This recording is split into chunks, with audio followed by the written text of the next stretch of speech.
आप पहले मुल्क तो संभाल लें, तो कश्मीर लेकर आप उसको संभाल पाएंगे? जब हम तिजारत की, इंपोर्ट एक्सपोर्ट की बात करते हैं तो हम फौरन इनकार कर देते हैं और हम कहते हैं कि नहीं, ना तो हमें जरूरत है, ना ही हमने करना है, हमें इमदाद भी नहीं चाहिए, हमें ट्रेड भी नहीं चाहिए। लेकिन उसके बाद जब हमने अपने यहाँ पर सैलाब जदगान के लिए, उनको मच्छरों से बचाने के लिए मच्छरदानियां भी मंगवानी होती हैं, मॉस्किटो नेट्स भी मंगवानी होती हैं, तो फिर हम इंडिया से मंगवाने के लिए तैयार हो जाते हैं। तो ये किस किस्म की पॉलिसी है? आप क्या कहेंगे इस बारे ये में? पॉलिसी देखिए, ये same goes true for India. India के अंदर भी अगर खुदा ना खास्ता है, मैं हम इंडिया के वेल विशर हैं, इंडिया हमारा नेबर है और सदियों से इकट्ठे हैं हम, तो अगर वहां पे भी कोई नेचुरल डिजास्टर या कैलेमिटी आएगी तो पाकिस्तान के लोग भी फील करेंगे। उसके लिए वो इवन डोनेशन भी कलेक्ट करेंगे और देंगे, और ये देना चाहिए। एक सिविलाइज्ड एक बिहेवियर है। और अब हालात का जबर ऐसा है कि दोनों के पास कोऑपरेशन के अलावा ऑप्शन नहीं। इंडिया जितना भी मजबूत हो जाए तो दिल्ली की स्मोक को क्यों नहीं वो रोक सके? वो सर मेरा तो सवाल ये, ताहिर साहब ये तो गलत बात है ना, ताहिर साहब ये तो गलत बात है कि आप मेरे सवाल के बजाय आप एक और इशू की तरफ निकल जाएं। हम स्मोक पे भी बात करेंगे। मेरा सवाल आपसे ये है कि हम फॉरेन पॉलिसी में या इंडिया के साथ पॉलिसीज में हम ये कर रहे हैं कि जब हमारा दिल चाहता है तो हम मेडिसिन मंगवा लेते हैं, हम कर लेते हैं, और हम मच्छरदानियां भी मंगवा लेते हैं, लेकिन जब हमारी मर्जी होती है तो हम कहते हैं कि नहीं, हमने तो नहीं करना। तो ये आप नहीं समझते कि ये स्टेबल पॉलिसी नहीं है? इंडिया के जो एम्बिशन है फॉरेन पॉलिसी का या एक ग्रेट पावर बनने का, मिडिल पावर बनने का, वो पाकिस्तान के साथ कोऑपरेशन से के बगैर अधूरा है। और पाकिस्तान की जो इकोनॉमिक ग्रोथ चाहता है और जो वो एक स्टेबल स्टेट के तौर पे ऑपरेट करना चाहता है, तो उसके लिए जरूरी है कि उसका इंडिया के साथ रीजनल ट्रेड हो। हमारा सबसे मजबूत दोस्त दुनिया में इंडिया का, वो इंडिया ही है। We see ourselves as a pole. Pakistan ये देखता है कि वर्ल्ड में दो ग्रेट पावर्स हैं। पाकिस्तान का नुक्ता नजर ये है कि या तो एक तरफ चीन है और दूसरी तरफ अमेरिका है। क्या हमें चीन के खेमे में जाना है या हमें अमेरिका के खेमे में जाना है? भारत कह रहा है नहीं, ये मल्टीपोलर वर्ल्ड है, आप हमारे खेमे में आइए। ये देखिए, एक तो फर्क है। अगर हमें लगेगा कि हमारे फायदे में, मैं दोबारा बता रहा हूं कि हमारे फायदे में है, तो हम रशिया का सपोर्ट करेंगे। अगर हमें लगेगा कि हमारे फायदे, कोई हमें डिक्टेट नहीं कर सकता। ये कश्मीर का नाम लेके जर्मनी क्या कर लेगा? क्या कर लेगा? ये अपनी फौजें भेजेगा कश्मीर में। दूसरी चीज ताहिर साहब ने बोली कि नहीं, यूनाइटेड नेशन सिक्योरिटी काउंसिल उस रेजोल्यूशन को फाड़ के इंडिया फेंक चुका है डस्टबिन में। इंडिया उस सिक्योरिटी रेजोल्यूशन को फाड़ के फेंक चुका है डस्टबिन में। इंडिया में कोई इसके बारे में बात करना पसंद नहीं करता। It's end of the story. ये पाकिस्तान का एक रोमांस है उस सिक्योरिटी रेजोल्यूशन के साथ, 1948 का जो है। एक पाकिस्तान में रोमांस है क्योंकि पाकिस्तान को पीढ़ी दर पीढ़ी ये समझाया गया है कि कश्मीर बनेगा पाकिस्तान। एक स्टोरी समझाएगा, ये कश्मीर कभी पाकिस्तान नहीं बनेगा। और जितनी जल्दी पाकिस्तान कश्मीर को भूल जाए और एजुकेशन और हेल्थ केयर इंफ्रास्ट्रक्चर में लग जाए, उतना जल्दी, आई थिंक उतनी जल्दी बेहतरी होगी। बाकी देखिए, हम तो पाकिस्तान को डिक्टेट नहीं कर सकते। पाकिस्तान खुद मुख्तार मुल्क है। हम तो ये नहीं बोल सकते कि आप ये करिए नहीं करिए, ठीक है। As a friend I can only give a suggestion, to take it और not take it is your wish. तीसरी चीज है कि ये बातें उन्होंने बोला कि कश्मीरियों का टॉर्चर, ये कहां से, उनको कौन सी विकिपीडिया की और कौन सी व्हाट्सएप की यूनिवर्सिटी से उन्होंने पढ़ाई करी है? ये कभी इंडियन कश्मीर आए नहीं, तो इनको जो व्हाट्सएप पे भेज देता है वही चीजें रिपीट करते हैं। पाकिस्तान के अक्सर सीनियर सहाफी यही करते हैं। 99% of them have never visited Indian Kashmir. Indian Kashmir में उतना इन्वेस्टमेंट आ रहा है जितना पूरे पाकिस्तान में नहीं आ रहा, ठीक है। लेकिन ये पाकिस्तान कभी मानेगा नहीं। पाकिस्तान कभी क्यों नहीं मानेगा? आपके चाइनीज जो फ्रेंड्स हैं, जो आपके शहर से मीठी आसमान से ऊंची, वो लोग through Hong Kong they are investing in Kashmir. आपके मुस्लिम बिरादर मुल्क सब कश्मीर में आ रहे हैं। G20 का एक मीटिंग कश्मीर में प्लान है। तो आलिया जी, बात यह है ना कि आप, मैं अगले साल की बात कर रहा हूं G20 की, जब सदारत उसकी भारत के पास होगी। तो कहने की बात यह है कि पाकिस्तान में एक नैरेटिव है कश्मीर को लेकर, राइट, कि कश्मीर ऐसा हो जाएगा तो फिर ऐसा हो जाएगा, फिर भारत को यह कर देना चाहिए। कश्मीरी हाथ जोड़ चुके हैं पाकिस्तान से। आप लोग कभी आइए यहाँ पे, be our guest, we would love to host all of you. आप आइए और हम ले चलेंगे आपको कश्मीर। आप देखिए कश्मीर में इंटरनेशनल एयरपोर्ट है, कश्मीर में 5 स्टार होटल्स हैं, कश्मीर में ट्रेन जाती हैं, वर्ल्ड का हाईएस्ट रेलवे ब्रिज कश्मीर में बन रहा है, कश्मीर में अरबों डॉलर की इन्वेस्टमेंट आ रही है। Kashmir is changing at a very very rapid rate. जो प्रोग्रेस कश्मीर में है उसको आप कंपेयर करिए पीओके में, जिसको आप लोग आजाद कश्मीर बोलते हैं, उससे कंपेयर करिए। आपको जमीन आसमान का, वहां पे इंटरनेट ठीक से काम नहीं करता। एक फौजी कंपनी है जो वहां पे टेलीकॉम चलाती है। जो आपका जोंग है या आपका यूनियन और है, मैं छोटा सा सवाल ये पूछना चाहता हूँ कि जोंग एंड न्यूडेनोर को आप क्यों नहीं बोलते कि तुम लोग पीओके में जाओ, आजाद कश्मीर जिसको आप लोग कहते हैं, वहां पे जाओ और वहां पे बिजनेस करो, क्यों नहीं अलाउ करते? वहां पे क्यों पाकिस्तान आर्मी की कंपनी है, उसके कंट्रोल में कंपनी है जो पूरा वहां पे टेलीकॉम इंफ्रास्ट्रक्चर रन करती है? देखिए बात यह है ना कि जहां तक है कि उन्होंने, ताहिर साहब ने ये बोला कि ट्रेड होनी चाहिए। देखिए अभी मैं आपको बताता हूँ, शहबाज शरीफ का आज का स्टेटमेंट है और मैं डॉन न्यूज कोट कर रहा हूँ। Shahbaz says absolutely willing to talk to India but onus on New Delhi to take steps for meaningful engagement। यानी कि मैं तैयार हूं नई दिल्ली से बात करने के लिए, लेकिन नई दिल्ली के ऊपर है, उनकी जिम्मेदारी है कि ऐसा माहौल बनाए कि हम चाहते ही नहीं बात करना। मोदी जी ने हाथ जोड़ लिए, जयशंकर साहब ने हाथ जोड़ के बता दिया, हम ये हर रोज स्टेटमेंट देते हैं कि हम इंडिया से तब बात करेंगे जब इंडिया ये करेगा। इंडिया कह रहा है नहीं बात करनी है, एंड ऑफ स्टोरी, कहानी खत्म हो गई, हमें बात नहीं करनी। मोदी जी ने हाथ जोड़ लिए, जयशंकर साहब ने हाथ जोड़ लिया। अब और किस तरीके से बताएं शहबाज शरीफ को, कौन सी जबान में बताएं? अब दोनों के दोनों पंजाबी तो बोलती नहीं, एक गुजराती एक साउथ इंडियन, इनको पंजाबी तो आती नहीं। अब किस तरीके से बताते हैं शहबाज शरीफ को कि सर बस कर दो, अब नहीं, हम India will never talk to Pakistan. मैं आपको बता रहा हूं Alia ji, let me be very honest with you, ठीक है? मैं बातें थोड़ी सी कड़वी बोल देता हूं, लेकिन आप ये नहीं कह सकते कि मेजर ने गलत बात बोली है। मैं गलत बात नहीं बोलूंगा आपको, मैं सही बात बोलूंगा। इंडिया में जो पॉलिसी है, देखिए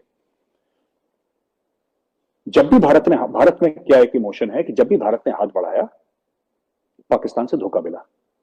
पाकिस्तान में एक सेंसिंग है कि भारत ने कभी पाकिस्तान को रिकॉग्नाइज नहीं करा। कई पाकिस्तानी मुझसे कह चुके हैं कि भारत ने दिन से कभी दिन से क्या तस्लीम करना है? आपका हाई कमीशन नई दिल्ली में, हमारा हाई कमीशन इस्लामाबाद में, और किस तरीके से तस्लीम करते हैं दिल से? गाने गुने लिखने हैं, कोई शायरी लिखनी है, तब दिल से तस्लीम होता है। अच्छा, अटल बिहारी वाजपेयी गए थे मीनार पाकिस्तान। अटल बिहारी वाजपेयी साहब जो थे मीनार पाकिस्तान गए। मीनार पाकिस्तान का जो इंपॉर्टेंस है एक पाकिस्तानी के लिए, मुझे नहीं लगता कि मुझे आपको बताने की जरूरत है, आपको मुझसे बेहतर पता है।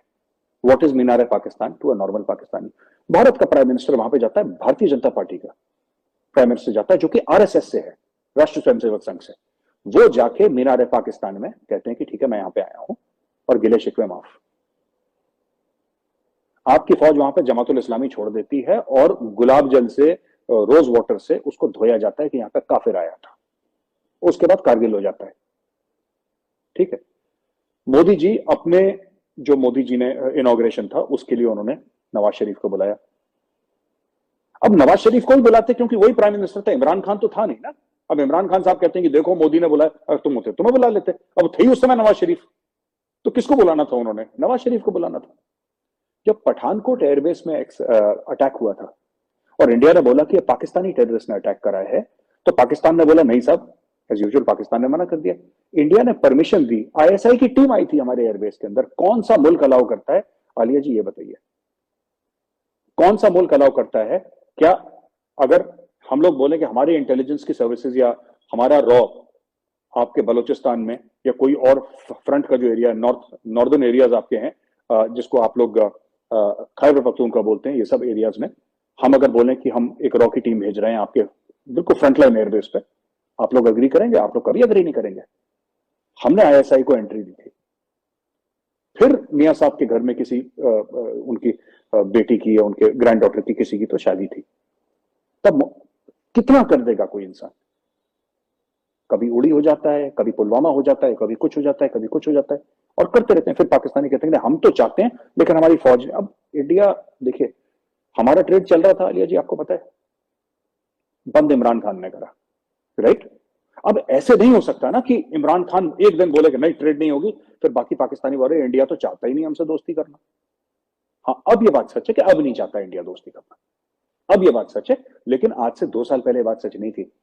इंडिया ने इतना कुछ हुआ लेकिन फिर भी इंडिया ने, मैं आपको फैक्ट्स बता रहा हूं, जो अक्सर पाकिस्तानी ये कहते हैं कि पाकिस्तान ने दोस्ती का हाथ बढ़ाया इंडिया के लिए, तो कोई मुझे पाकिस्तानी समझाए। मैं आपसे ही पूछता हूं, पाकिस्तान ने कब बढ़ाया दोस्ती का हाथ?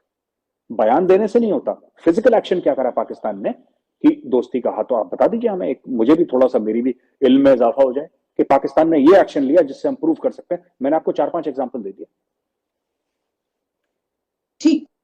मेरे साहब, इसी गुफ्तगू से और जो ताहिर मलिक साहब ने कुछ बातें की उससे भी जो मेरा इस वक्त सवाल आपसे है वो ये है कि एक तो ये कि आपने ये जो बात की कि पहले चाहता था अब नहीं चाहता, क्या ये जिस तरह हमें ऐसा लग रहा है, महसूस भी हो रहा है कि जो वेस्ट की नई पॉलिसी सामने आ रही है इसकी वजह से एक तो कुछ जो हमने बात बात की कि स्टेटमेंट्स भी इस तरह के हैं, जैसे कि मिस्टर जयशंकर की तरफ से कहा गया कि जो वेस्ट की तरफ से जो भी हथियार दिए गए हैं वो पाकिस्तान को दिए गए, इंडिया को तो कभी नहीं दिए गए। तो वो तो जाहिर है कि आप क्योंकि रशिया से है आपका ये सारा लेन देन और पाकिस्तान का हमेशा से अमेरिका से है, तो इस वजह से जो है वो अमेरिका ने दिए। लेकिन इसमें क्या इस वजह से ये ताल्लुकात इस नहज पे पहुंच गए अब, और क्या आप वाकई समझते हैं कि जो वेस्ट है, जो खासतौर पर अमेरिका है, वो आपको इग्नोर करके पाकिस्तान को किसी भी बिना पर, वो भी बता सकते हैं आप किस बिना पर ये जगह दे रहा है, और क्या इससे आप वो महसूस कर रहे हैं, फ्रस्ट्रेशन है, या आपको लग रहा है कि आप इग्नोर हो रहे हैं? आलिया जी, दो चीजें हैं। ये पाकिस्तान में एक बहुत बड़ी गलतफहमी है, और ये गलतफहमी बहुत बड़े बड़े पढ़े लिखे लोगों को है, जो 30-30, 40-40 साल के एक्सपीरियंस के सहाफी हैं, उनको ये गलतफहमी है। और गलतफहमी क्या है कि वेस्ट पाकिस्तान को फेवर कर रहा है। आपने जब गोरे से हाथ मिलाया, पाकिस्तान में लाशें गिरी हैं। कोई गोरा आपको फेवर नहीं कर रहा। जो अक्सर पाकिस्तानी कहते हैं ना, 80,000 पाकिस्तानियों ने अपनी जानों का नजराना दिया in the war against terror. आप 80,000 का फिगर कोट करते कि नहीं करते? वो क्यों हुआ? ये वो किस लिए हो गया? वो जो पाकिस्तानियों की जान गई, कैसे गई, उसके पीछे कोई किसी ने बात करी है कि साहब इसलिए गई क्योंकि अमेरिका से आपने हाथ मिलाया, आपने अमेरिका से पैसे लिया। तो वॉर ऑन टेरर एक लड़ाई लड़ी जो बाद में, ठीक है, पाकिस्तान की भी लड़ाई थी, लेकिन जब शुरुआत हुई तो किसने शुरुआत करी? जनरल ज़ियाउल ने शुरुआत करी। इसने पाकिस्तान में क्या दिया? कोकेन का कल्चर दिया, हेरोइन का कल्चर दिया, कालिशनिकोव का कल्चर दिया। ये पाकिस्तानी खुद कह चुके हैं कई बार। जब जब गोरे से आपने हाथ मिलाया है, तब तक पाकिस्तान में खून बहाए, लाशें गिरी है। एक तो ये बात आप क्लियर कर लीजिए। दूसरी चीज देखिए, जब भी गोरे ने पाकिस्तान से हाथ मिलाया है, वो पाकिस्तान के लिए कभी नहीं मिलाया, वो अफगानिस्तान के लिए मिलाया है।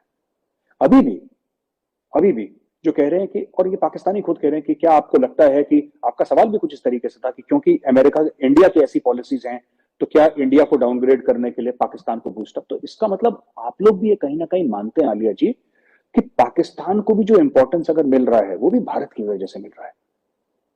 वरना आप एक बात बताइए कि, मैं आपसे ऑनेस्ट सवाल पूछ रहा हूं, मैं तनकीद नहीं कर रहा, I want to be very objective about it.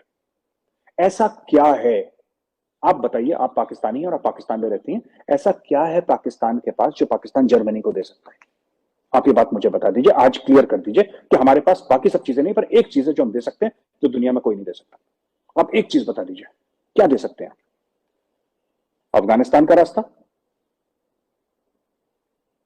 उसमें भी अफगानिस्तान नंबर 1 है। अगर आपके बगल में अफगानिस्तान नहीं होता तो ये पैसे भी नहीं आने थे अंदर, अमेरिका को अफगानिस्तान आना था। अब बताइए ना, आप ये बताइए हमें कि पाकिस्तान ये प्रोड्यूस करता है सर, क्योंकि दुनिया इकोनॉमी पे चलती है, दुनिया कॉमर्स पे चलती है आलिया जी। तो ये पूरी चीज ना कि पाकिस्तान को ऊपर कर रहा है, तो भारत को कोई ऊपर या नीचे नहीं कर रहा। भारत अगर ऊपर है तो अपनी औकात पे, अपनी क्रेडिबिलिटी पे है। हमारे पास, हमने ऐसी अपनी इकोनॉमी बनाई है, हमने इतना स्ट्रगल करा है, हमने 30-40 साल, 30-40 क्या 70-75 साल हमने मेहनत करी है, 30-40 साल से वो मोमेंटम बढ़ा उस चीज का आज की तारीख में। और वेरियस लीडर्स अंडर इंडिया, आज की तारीख में मोदी जी की वजह से एक मकाम है भारत का, तो ये हम लोगों ने खुद तो कमाया है ना। ये तो अमेरिका के, देखिए जो हमारा मकाम है आलिया जी, वो अमेरिका की कोई वो नहीं है, अमेरिका की खैरात नहीं है कि कल अमेरिका ने हमें मकाम दिया, आज हमसे ले ले, फिर कल दे दे, फिर कल, सॉरी, हमारा मकाम हमने कमाया है। अमेरिका कोई नहीं होता हमें देने या लेने वाला हमसे। तो ये बातें देखिए, ये बातें झूठी हैं। लोग कश्मीर का राग अलाप देते हैं और पाकिस्तान के बड़े बड़े सहाफी खुश हो जाते हैं, दे गेट वेरी हैप्पी। अरे साहब, कश्मीर का तो क्या हुआ? मैं कह रहा हूं जो बाइडेन ने कश्मीर का नाम ले लिया, ठीक है। मैं कहता हूं शी जिनपिंग ने कलमा पढ़ लिया, और बताइए, शी जिनपिंग मुसलमान हो गया और उसने बोला कि कश्मीर बनेगा पाकिस्तान, कश्मीरियों से नाता क्या, ला इलाहा इल्लल्लाह, फिर क्या होगा ये बता दीजिए? ले लेगा कश्मीर वो? ये क्यों ऐसी चीजें, मुझे नहीं, ये तो इम्प्रैक्टिकल चीज है ना। आप इंडिया को नहीं झुका सकते क्योंकि इंडिया डिपेंडेंट नहीं है। हम ये नहीं कह रहे हम दुनिया के सबसे अमीर तरीन मुल्क हैं, ऐसा बिल्कुल भी नहीं है। ऐसे कई मुल्क हैं जिनके पास भारत से ज्यादा पैसा है, ऐसे कई मुल्क हैं जिनकी मिलिट्री भारत से तगड़ी है, ऐसे कई मुल्क हैं जिनका डिप्लोमेटिक हेफ्ट भारत से ज्यादा है। लेकिन हमारे पास जो है वो हमारा कमाया हुआ है, किसी और का दिया हुआ नहीं है, इसलिए भारत को झुकाना मुश्किल है, क्योंकि हमारा इंटरनल